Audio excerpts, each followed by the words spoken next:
मेरे मोहतरम बुज़ुर्ग अज़ीज़ दोस्तों, मैंने कुरान करीम की एक आयत आपके सामने तिलावत की।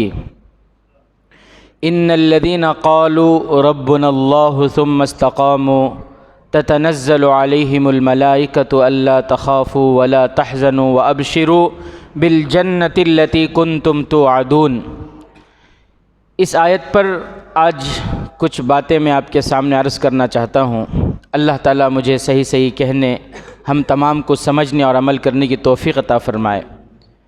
इन्नल्लज़ीना क़ालू, बेशक वो लोग जिन्होंने कहा कि हमारा रब अल्लाह है।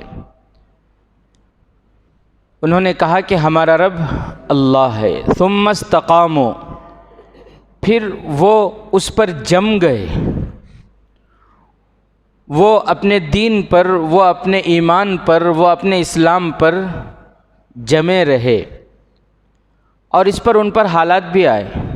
दीन पर जमने की वजह से, ईमान पर क़ायम रहने की वजह से इंसान पर हालात आते हैं। हक़ पर क़ायम रहने की वजह से इंसान पर हालात आते हैं। उन पर बड़े बड़े हालात आए। कभी माली एतबार से हालात आए, कभी गुर्बत और तंगदस्ती के लाइन से हालात आए, और कभी दुनिया में उनको ज़लील किया गया, उन्हें रुस्वा किया गया।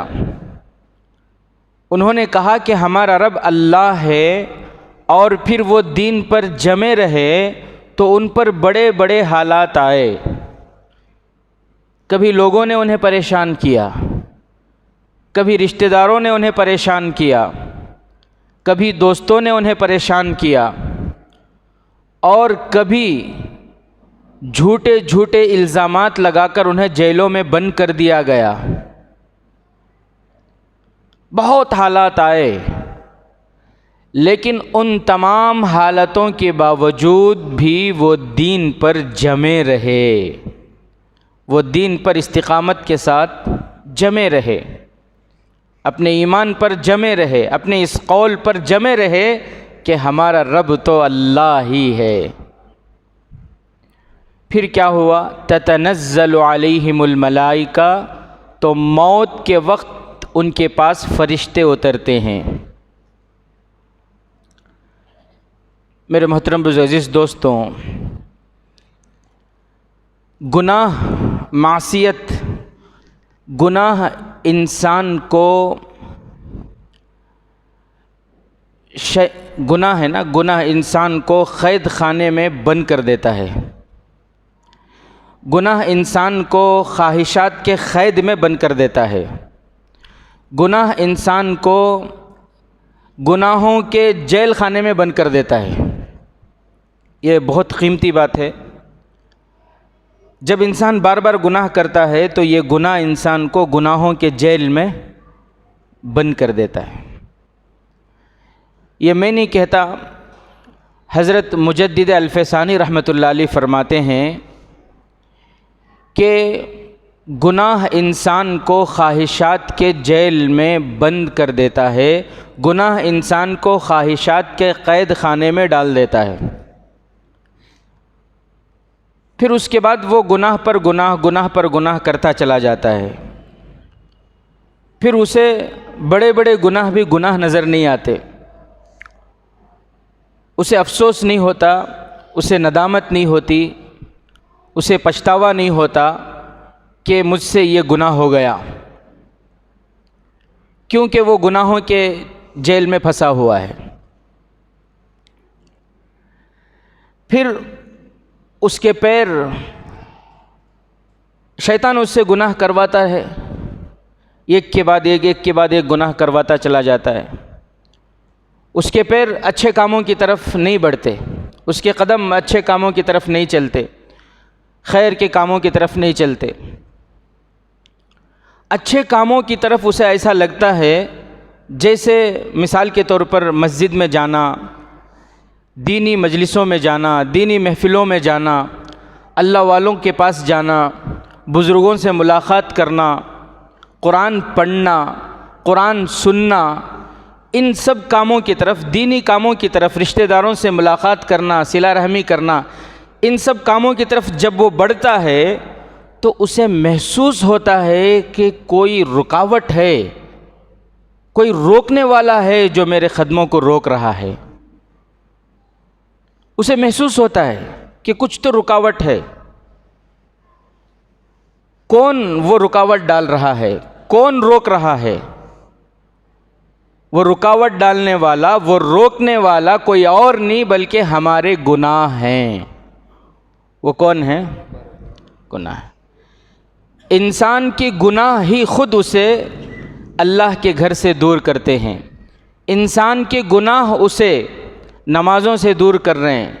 इंसान के गुनाह खुद उसे दीनी मजलिसों से, अच्छी मजलिसों से, अच्छी सोहबत से, बुज़ुर्गों की सोहबत से, कुरान की तिलावत से, दरूद पाक की तिलावत से, ज़िक्र से, हर अच्छे काम से रोकते हैं इंसान के खुद अपने गुनाह। तो इसलिए मेरे अज़ीज़ साथियों, शैतान के मकर फ़रेब से बचना बहुत ज़रूरी है। और शैतान तो कोशिश करता है इंसान को बहकाने की, इंसान को भटकाने की सीधे रास्ते से। और फिर वो कोशिश करता रहता है यहाँ तक कि मौत के वक्त तो उसकी भरपूर कोशिश होती है कि इंसान किसी तरह ईमान से हट जाए, बग़ैर ईमान के दुनिया से चला जाए।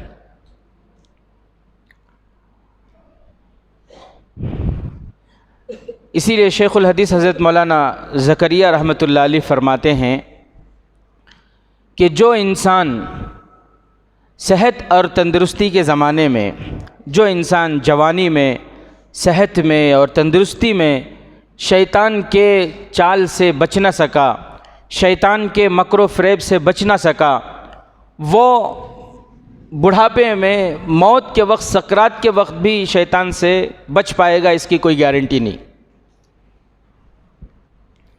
सेहत है, तंदुरुस्ती है, बचना चाहे इंसान बच सकता है।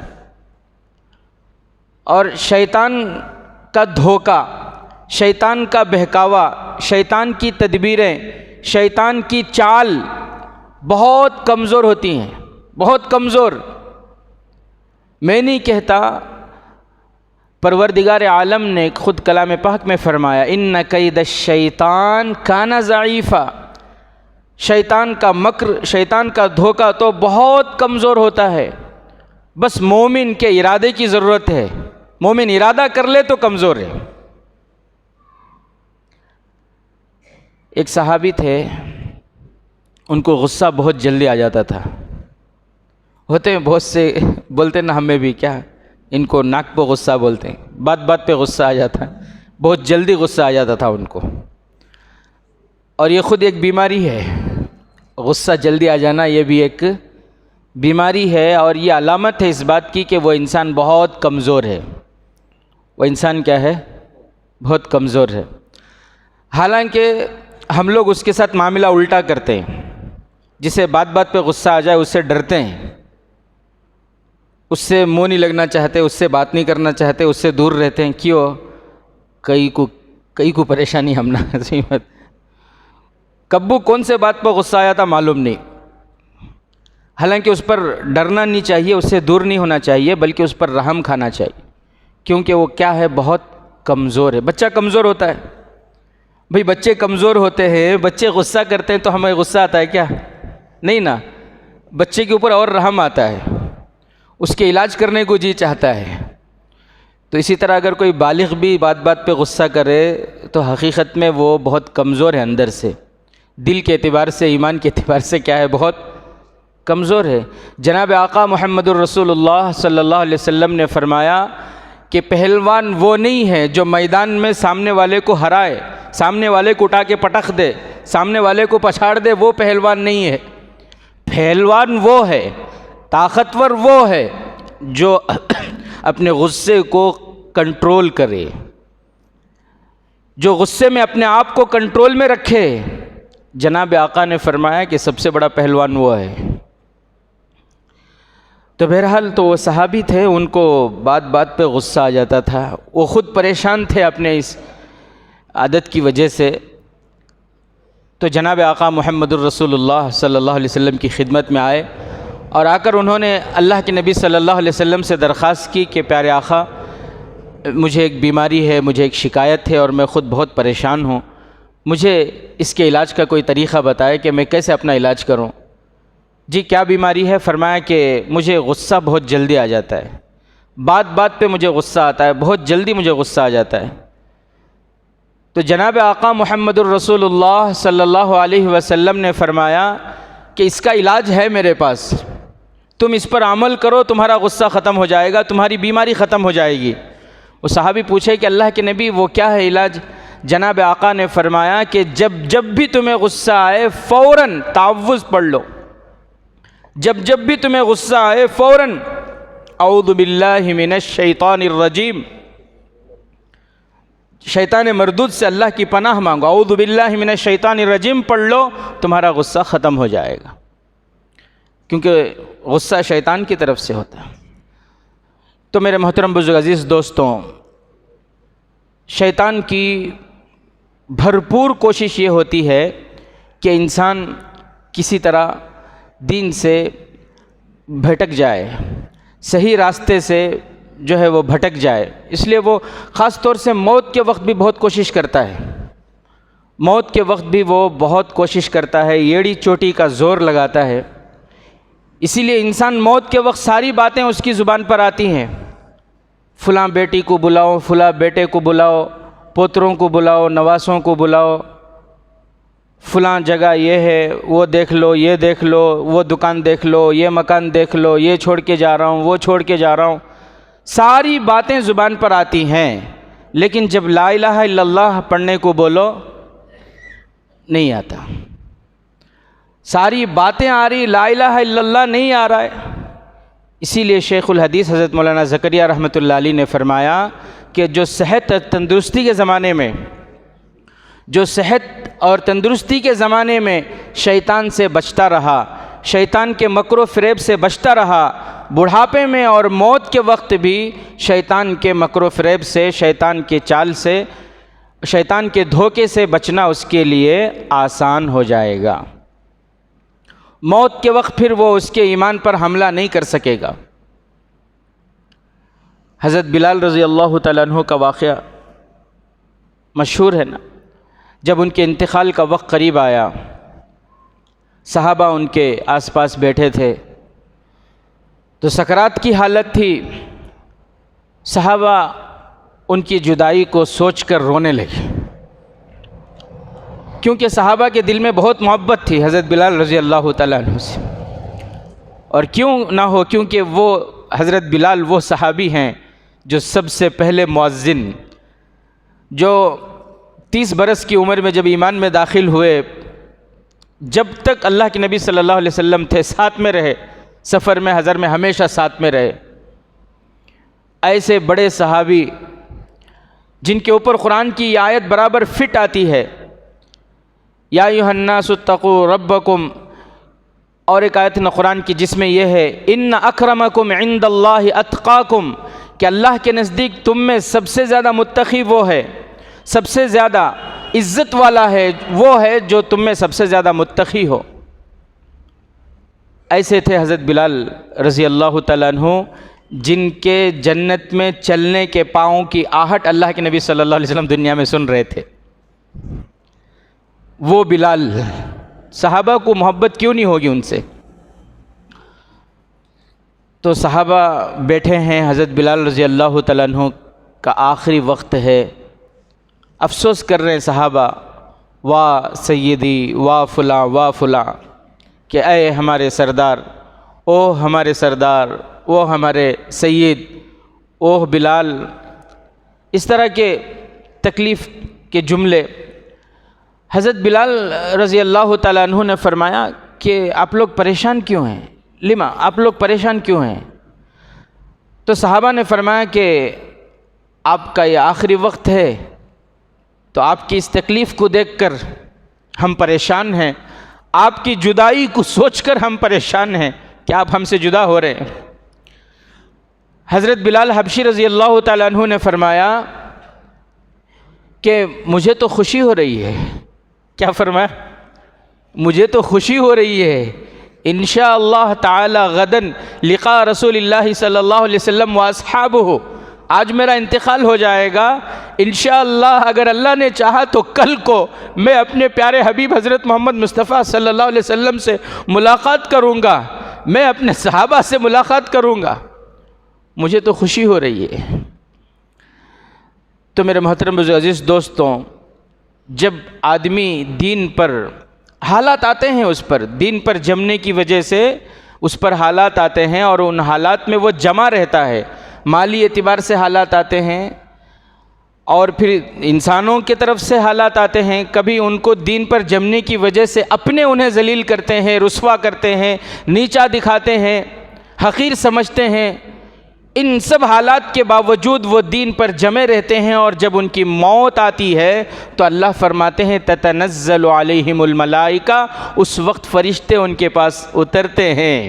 ऐसे मोमिन बंदों के पास फ़रिश्ते आते हैं और फ़रिश्ते आकर कहते हैं अल्ला तख़ाफ़ू, आपको डरने की ज़रूरत नहीं है, आपको घबराने की ज़रूरत नहीं है, आपको परेशान होने की ज़रूरत नहीं है, वला तहज़नु, आप गमगीन ना हो, व अबशिरू बिल जन्ना, आपको हम खुशखबरी देने के लिए आए हैं उस जन्नत की, व अबशिरू बिल जन्नति लती कुंतुम तुआदून, जिस जन्नत का अल्लाह ने आपसे वादा किया है। नहनु औलियाउकुम फ़िल हयाति दुनिया व फ़िल आखिरा, फ़रिश्ते कहते हैं उस ईमान वाले से कि हम आपके दोस्त हैं दुनिया में भी, वल आखिरा, और आखिरत में भी हम आपके दोस्त हैं, हम आपके साथ रहेंगे। वलकुम फ़ीहा मा तश्तही अनफुसुकुम, और आपका नफ्स जो चाहेगा आपको वहाँ वो मिलेगा। वलकुम फ़ीहा मा तश्तही अनफुसुकुम वलकुम फ़ीहा मा तद्दाऊन, आप जैसे चाहेंगे अल्लाह आपकी वैसी मेहमान नवाजी करेगा। नुज़ुलम मिन गफ़ूरिर रहीम, आप मेहमान होंगे और अब मेज़बान परवरदिगार आलम ख़ुद आपकी मेज़बानी करेगा। मेज़बान कौन होगा? मेज़बान अपने हिसाब से मेहमान नवाजी करता है ना। मेज़बान जिस दर्जे का होगा उसी दर्जे की मेहमान नवाजी होगी। मेज़बान कम दर्जे का है, बेचारा गरीब है, दावत करेगा तो अपनी हैसियत के मुताबिक, अपनी ताकत के मुताबिक दाल रोटी खिलाएगा। अगर औसत दर्जे का होगा तो बिरयानी खिला देगा, एक मिठा खिला देगा। अगर आला दर्जे का होगा तो फिर उसकी मेहमान नवाजी भी, उसकी मेज़बानी भी आला दर्जे की होगी।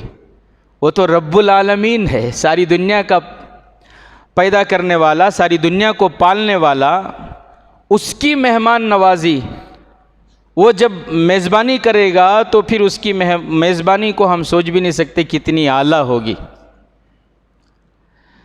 तो मेरे मोहतरम अज़ीज़ दोस्तों, इंसान को हमेशा कोशिश करते रहना चाहिए कि कभी भी वो शैतान के धोखे में ना आए, शैतान के मकर फ़रेब में ना आए, शैतान के चाल में ना फंसे। ये इंसान को हमेशा कोशिश करते रहना चाहिए। एक मौके पर जनाब आका मुहम्मदुर रसूलुल्लाह सल्लल्लाहु अलैहि वसल्लम ने फरमाया कि 3 आदमी ऐसे हैं, इंशाअल्लाह वो तीनों आदमी याद आएंगे तो मैं बता दूंगा, क्योंकि इतनी अच्छी बात है कि दिल पे लिखने वाली बात है। यह अल्लाह के नबी सल्लल्लाहु अलैहि वसल्लम ने फरमाया कि 3 आदमी ऐसे हैं, शैतान बहुत जल्दी उन पर कब्ज़ा कर लेता है। शैतान बहुत जल्द उन पर कब्ज़ा कर लेता है। कितने आदमी? 3 आदमी। एक वो जो अल्लाह की याद चाहता है और दुनिया की मोहब्बत भी दिल में रखता है, यानी अल्लाह की याद भी चाहता है और दिल में दुनिया की मोहब्बत भी है। जनाब आका मुहम्मदुर रसूलुल्लाह सल्लल्लाहु अलैहि वसल्लम ने फरमाया, ऐसे शख्स को शैतान बहुत जल्दी बहकाता है, दुनिया की तरफ खींच लेता है। नंबर 1। नंबर 2, वो दूसरा वो शख्स है जो अल्लाह की रज़ा चाहता है। अल्लाहुम्मा सल्ली अला मुहम्मद। अल्लाह की रज़ा चाहता है और फिर वो दुनिया में तारीफ़ भी चाहता है, दुनिया में तारीफ़ भी चाहता है। यानी दूसरा वो जो अल्लाह की रज़ा चाहता है, ये चाहता है कि अल्लाह मुझसे राज़ी हो जाए, और फिर ये भी चाहता है कि मेरे नफ्स की ख्वाहिश भी पूरी हो जाए, मेरे नफ्स की ख्वाहिश भी पूरी हो जाए और अल्लाह मुझसे राज़ी भी हो जाए। ऐसा हो सकता है क्या? ऐसा हो सकता है? अब नफ्स की चाहत क्या है? शादी में कैमरे होना। अब अल्लाह की चाहत क्या है? नहीं होना। अब इन्हें क्या चाहता है? अल्लाह भी राज़ी हो जाना, कैमरे भी रहना। कहाँ से होता बोलो? सही बात है। अब अल्लाह की चाहत यह है कि तुम अपने ताकत के मुताबिक सादगी के साथ निकाह करो, सादगी के साथ अकीक़े की दावत, वलीमे की दावत करो। लेकिन इसकी चाहत क्या है बोले तो नहीं, संगे पो ले को, लोन ले को, ब्याज ले को, हराम तरीक़े से जो है वो क़र्ज़ ले को। क़र्ज़ सही है लेकिन तरीक़ा जो ले रही सूद पर, तो वो तो हराम है। कैसा तो भी ले को आलीशान दावत करना, वलीमे की दावत, अल्लाह राज़ी हो जाना और मेरी ख्वाहिश भी पूरी हो जाना, होता है क्या बोलो? तो जनाब आका मुहम्मदुर रसूलुल्लाह सल्लल्लाहु अलैहि वसल्लम ने फरमाया कि दूसरा वो शख्स है जिस पर शैतान बहुत जल्द कब्ज़ा कर लेता है, जो ये चाहता है कि अल्लाह राज़ी हो जाए और मेरी ख्वाहिश भी पूरी हो जाए। और तीसरा वो है जिस पर शैतान बहुत जल्द कब्ज़ा कर लेता है, जो चाहता है, इखलास चाहता है। जो क्या चाहता है? चाहता है कि मैं इखलास से काम करूं, और फिर दिल में ये बात भी होती है कि लोग मेरी तारीफ़ भी करें, लोग मेरी तारीफ़ भी करें। बात समझ? मिसाल के तौर पर अच्छे कपड़े पहने, अच्छे से अच्छा उम्दा लिबास पहने, ज़रूरत है पहने, जायज़ है, लेकिन दिल में ये है कि लोग मेरी तारीफ़ करें। वाह क्या कपड़ा है, वाह क्या शुआ हैं, क्या इनक है, कहाँ से मंगाए सो, वाह क्या मोबाइल है, वाह क्या कार है, वाह क्या कौन सा इंजीनियर बना इस घर तुम्हारा। सही बात, ज़रूरत की सारी चीज़ें ये जायज़ हैं, लेकिन दिल में क्या है, लोग एक दो चार बात कह दें, इखलास अपनी जगह है, लेकिन मेरे दिल की ये जो ख्वाहिश है कि लोग मेरी तारीफ़ करें, वाह क्या सदर साहब काम कराए सो, मेरे दिल में है वो ख्वाहिश, वाह क्या भाई गाड़ी लिए सो। सही बात है, वाह क्या भाई इतना बड़ा चंदा दिए ना, मेरे दिल में है, मैं दिया चंदा, इखलास है मेरे दिल में, लेकिन कोने में ये भी है कि लोग मेरी तारीफ़ करें। तो मेरे दिल में जब ये आया कि मेरे इस खुबा को देखकर लोग तारीफ़ करें, तो इखलास ख़त्म। तो क्या हो गया? इखलास। मुझे खुशी हो रही है लोगों की तारीफ़ से, और मेरा दिल चाह भी रहा है कि थोड़ी बहुत तारीफ़ कर लें, बीच में कौन तो बोला तो डिस्टर्ब कराया तो गुस्सा आता है, उन्हें तारीफ़ कर ले, कई को खामखा हड्डी बन रहा है, खामोश सुन बा उसकी तारीफ़ करता है। हज़रत मुफ्ती शफ़ी साहब फरमाते हैं, भाई ये जो लोगों की तारीफ़ें हैं ना, ये कागज़ के फूल हैं। ये क्या हैं? और कागज़ के फूल में खुशबू होती है? कागज़ के फूल में खुशबू नहीं होती। एक बच्ची थी, शादी का वक्त था, उसकी सहेलियों ने उसे खूब संवारा, उसका बहुत मेकअप किया, उसे अच्छा संवारा, और जब वो बन संवर कर तैयार हो गई दुल्हन, तो सहेलियों ने देखकर कहा वाओ ब्यूटीफुल। क्या कहा? कितनी खूबसूरत हो, कितनी हसीन हो, वाओ कितनी अच्छी लग रही हो तुम। सहेलियों ने कहा। वो दुल्हन अक्लमंद थी, वीवी लियोट की नहीं थी, नहीं, हाँ यहाँ की थी समझो, अक्लमंद थी ना, तो यहीं की होगी, दीनदार मुत्तकी परहेजगार थी, अक्लमंद थी। तो अक्लमंद दुल्हन ने क्या जवाब दिया? अक्लमंद दुल्हन ने कहा, बहनों मेरी सहेलियों, तुम्हारी तारीफ़ से मुझे खुशी नहीं है, तुम्हारी तारीफ़ से मुझे खुशी नहीं है, खुशी तो तब होगी जब मेरा शौहर मुझे कहे कि तुम खूबसूरत हो। तुम्हारी तारीफ़ से क्या है, जब मेरे शौहर को मैं पसंद आ जाऊं तब खुशी है। तो ये जो लोग हमारे मुंह पर तारीफ़ करती ना, उससे हमें खुश नहीं होना। बहुत दीनदार भाई तुम्हें, बहुत अच्छे भाई तुम्हें, बहुत मुत्तकी हैं आप, बहुत परहेज़गार हैं आप खाजी हैं, आप हाजी हैं, आप फ़लाँ हैं, आप फ़लाँ हैं। ये तारीफ़ान से हमें खुश नहीं होना। ये जितने तारीफ़ करने वाले हैं, आप ये हैं, आप वो हैं, आप बड़े नमाजी हैं, आप बड़े हाजी हैं, आप बड़े दिल वाले हैं, आप बड़े रहम वाले हैं, ये जितने तारीफ़ करने वाले हैं, आप मुफ्ती साहब हैं, आप ऐसे हैं वैसे हैं, इन तमाम से कह दें कि तुम्हारी तारीफ़ों से कुछ नहीं, ये सब वक्ती है, तुम्हारी तारीफ़ों से कुछ नहीं होता।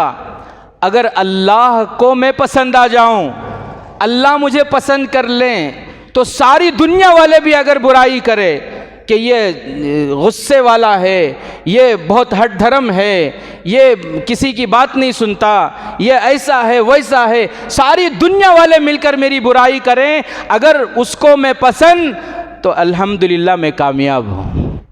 सारी दुनिया वालों की बुराई करने के बावजूद अगर अल्लाह को मैं पसंद हूँ तो मैं कामयाब हूँ। अगर ऐसा नहीं है, सारी दुनिया वाले तारीफ़ कर रहे हैं, वाह कितने अच्छे हैं, इनके अखलाक ऐसे हैं, इतने अच्छे हैं, सारी दुनिया वाले मिलकर तारीफ़ कर रहे हैं, लेकिन अल्लाह को मैं नापसंद, तो सारी दुनिया वाले तारीफ़ करने के बावजूद भी मैं नाकाम हूँ।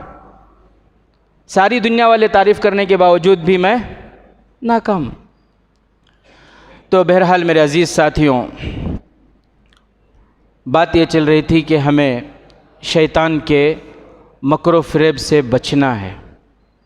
शैतान के चाल है ना, बहुत अजीब अजीब होते हैं। जो आदमी जिस कैटेगरी का होता है उसी लाइन से वो उसको बहकाता है। अगर कोई दीनदार है तो फिर वो दीनदार के लाइन से बहकाता है वो शैतान। शैतान के चालों को समझना बहुत ज़रूरी है, और उसके चालों को समझने के लिए सबसे बेहतरीन किताब है अल्लामा इब्न क़य्यिम रहमतुल्लाह अलैह की लिखी हुई किताब तलबीस इब्लीस। क्या नाम है? तलबीस इब्लीस। इंग्लिश में भी है, उसका ट्रांसलेट है इंग्लिश में। तलबीस इब्लीस वो किताब है, कैसे कैसे शैतान के चाल हैं और कैसे कैसे वो बहकाता है। ख़ुद बाज़ मुअर्रिख़ीन ये लिखते हैं, अल्लामा इब्न क़य्यिम रहमतुल्लाह अलैह जब इन चीज़ों को जमा कर रहे थे, उसके इन सब वाक़यात को लिख रहे थे, तो हज़रत ख़ुद एक मरतबा जो है बहक गए थे। ऐसी चाल है शैतान की, तो उसके चालों से बचना बहुत ज़रूरी है। एक मरतबा जनाब आक़ा मुहम्मदुर रसूलुल्लाह सल्लल्लाहु अलैहि वसल्लम फरमाते हैं कि मैं रात में नमाज़ पढ़ रहा था, एक शैतान आया मुझे मेरी नमाज़ को ख़राब करने के लिए। एक शैतान आया मेरी नमाज़ को ख़राब करने के लिए। और नबी के ताकत के आगे शैतान की क्या हैसियत है भाई? नबी की ताकत के आगे शैतान की कोई हैसियत है? अल्लाह के नबी सल्लल्लाहु अलैहि वसल्लम ने फरमाया कि मेरा दिल चाह रहा था कि मैं उसको पकड़ लूँ, और पकड़ने पर अल्लाह ने मुझे कुदरत भी दी थी। मैं अगर पकड़ लेता, मैं चाहता तो पकड़ लेता, मैं उसे मदीने में मस्जिद नबवी के सुतून से बांध देता। तुम लोग सुबह में आते तो देखते उस शैतान को, यहाँ तक कि मदीने के बच्चे उस शैतान से खेलते। मुझे क़ुव्वत थी उसको पकड़ने पर, मेरी नमाज़ को ख़राब करने के लिए वो आया, लेकिन मुझे मेरे भाई हज़रत सुलेमान अलैहिस्सलाम की दुआ याद आ गई। हज़रत सुलेमान अलैहिस्सलाम ने अल्लाह से ये दुआ की थी कि अल्लाह मेरे बाद आप किसी को ऐसा मुल्क अता मत कीजिए। यानी अल्लाह ताला ने हज़रत सुलेमान अलैहिस्सलाम को ऐसी हुकूमत अता की थी, इंसानों पर भी और जिन्नातों पर भी। तो हमारे नबी सल्लल्लाहु अलैहि वसल्लम को भी जिन्नातों पर हुकूमत हासिल थी, लेकिन उसके बावजूद हमारे नबी फरमाते हैं कि मुझे मेरे भाई सुलेमान अलैहिस्सलाम की वो दुआ याद आ गई जो उन्होंने अल्लाह से मांगी थी। मैं पकड़ लेता तो उनके इस दुआ के ख़िलाफ़ होता, इसलिए मैंने नहीं पकड़ा। तो मेरे अज़ीज़ साथियों, जब हमारे नबी के नमाज को ख़राब करने के लिए वो आ सकता है, तो मेरा और आपका क्या है? हम ना तो कौन कौन सी चीज़ हम भूल को रहती नमाज में याद आता सो सही बात है। शैतान याद दिलाता, उस्कुर फलां फलां बात याद करो, फलां बात। नमाज हमारी ऐसी है कि नमाज में सब कुछ याद रहता है लेकिन अल्लाह याद नहीं रहता। अल्लाह के अलावा सब कुछ हमारी नमाज़ों में चल रहा है, आपके नहीं मेरे, माफ़ करो बाद में गुस्सा हो जाएंगे। हमारे नमाज आँख झांक को देखे थे क्या इन हो गएंगे। एक शख्स हज़रत इमाम आज़म अबू हनीफ़ा रहमतुल्लाह अलैह के पास आया, वक्त हो गया बात ख़त्म करूँ। हज़रत इमाम आज़म अबू हनीफ़ा रहमतुल्लाह अलैह के पास आकर कहने लगा कि हज़रत मेरा ख़जाना एक जगह दफन कर को रखा, लेकिन अब मुझे याद नहीं आ रहा मैं कहाँ दफन कर को हूँ। घर को रो रहा है बेचारा, हज़रत मेरा ख़जाना हज़रत वो, लेकिन मुझे याद नहीं आ रहा, मैं क्या करूँ समझ में नहीं आ रहा, बहुत परेशान हूँ। तो हज़रत इमाम आज़म अबू हनीफ़ा रहमतुल्लाह अलैह ने फरमाया एक काम करो, अच्छी तरह वज़ू करो और फिर इखलास के साथ 2 रकात नमाज़ पढ़ो, फिर अल्लाह से दुआ मांगो, हो सकता अल्लाह तुम्हें याद दिला दे। उसने कहा कि ठीक है। वो फ़ौरन गया, जाकर अच्छी तरह वज़ू किया और नमाज की 2 रकात की नीयत बांधकर नमाज के लिए खड़ा हुआ। अभी पहली ही रकात में था, शैतान ने याद दिला दिया ख़जाना तो वहाँ रखा था बोलकर, ख़जाने का पता याद आ गया, शैतान ने याद दिला दिया। दुनिया ऐसी चीज़ देखो, नमाजिश तोड़ को भाग गया उन्हें, उसे याद भी नहीं कि मैं नमाज पढ़ रहा हूँ, नमाज तोड़ कर जाने लगा और जाते जाते हज़रत को कह रहा, हज़रत शुक्रिया हज़रत, याद आ गया मुझे। हज़रत ने फरमाया जालिम कम से कम नमाज तो पूरी कर लेता। जालिम तो नमाज तोड़ के जा रहा है, कम से कम नमाज तो पूरी कर लेता। तो हमारी नमाज़ों का ये हाल है। तो मेरे मोहतरम बुज़ुर्ग दोस्तों, शैतान हमेशा कोशिश ये करता है कि इंसान को बहकाए, इंसान को दीन से हटाए, सिरात मुस्तकीम से हटाए, अच्छे रास्तों से हटाए। हमें उसके मकर फ़रेब से बचना है और उसके बचने के लिए सबसे आसान तरीक़ा ये है कि हर हमेशा कसरत से हम इस्तग़फ़ार करें, इस्तग़फ़ार पढ़ें। नमाज़ों की पाबंदी है, कुरान की तिलावत है, दरूद पाक की तिलावत है और उसके अलावा कसरत से इस्तग़फ़ार पढ़ें। अल्लाह की पनाह में जब तक हम रहेंगे शैतान के मकर फ़रेब से बचे रहेंगे। अल्लाह से दुआ है कि अल्लाह ताला हम तमाम को